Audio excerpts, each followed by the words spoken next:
प्यारे बच्चों, आज हम पढ़ेंगे पाठ 9 सूरज।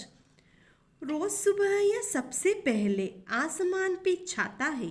नई रोशनी जग को देकर नया दिन ले आता है। यहाँ पाठ में सूरज के बारे में बताया गया है कि रोज सवेरे सूरज सबसे पहले आसमान में निकल आता है और पूरे आकाश पे छा जाता है। साथ ही वो नई रोशनी सभी को देता है और इसी से हम कह सकते हैं कि नया दिन निकल आया है। गर्मी रोशनी देकर सबको खुद जलता ही रहता है। बदले में वह हमसे देखो कुछ भी नहीं चाहता है।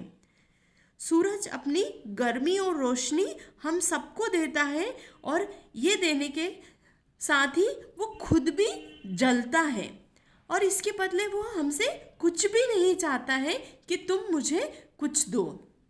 सूरज के आते ही सब नर नारी अपने काम पर जाते हैं। इसके जाते ही सब पक्षी अपने घर लौट जाते हैं। सूरज जब निकलता है तो उसके साथ ही सूर्योदय के साथ ही नया दिन निकल आता है और सारे नर नारी अपने काम पर चले जाते हैं। और जब ये अस्त होता है तब सारे पक्षी और नर नारी अपने घर को लौट आते हैं। आगे बढ़ना कभी न थकना यह हमको सिखलाता है। सफलतापूर्वक चमकते रहना सूरज हमें बताता है।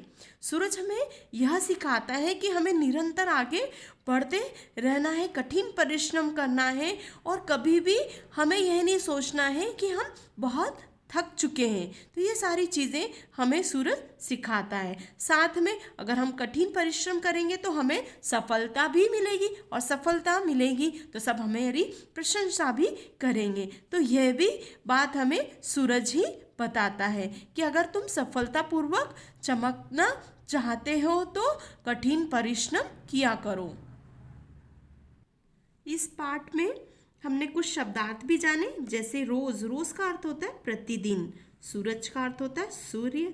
जग का अर्थ होता है संसार। नारी का अर्थ होता है स्त्री और औरत। आसमान का अर्थ होता है गगन या आकाश। रोशनी का अर्थ होता है उजाला। और नर का अर्थ होता है पुरुष और पक्षी का अर्थ होता है पंछी। धन्यवाद।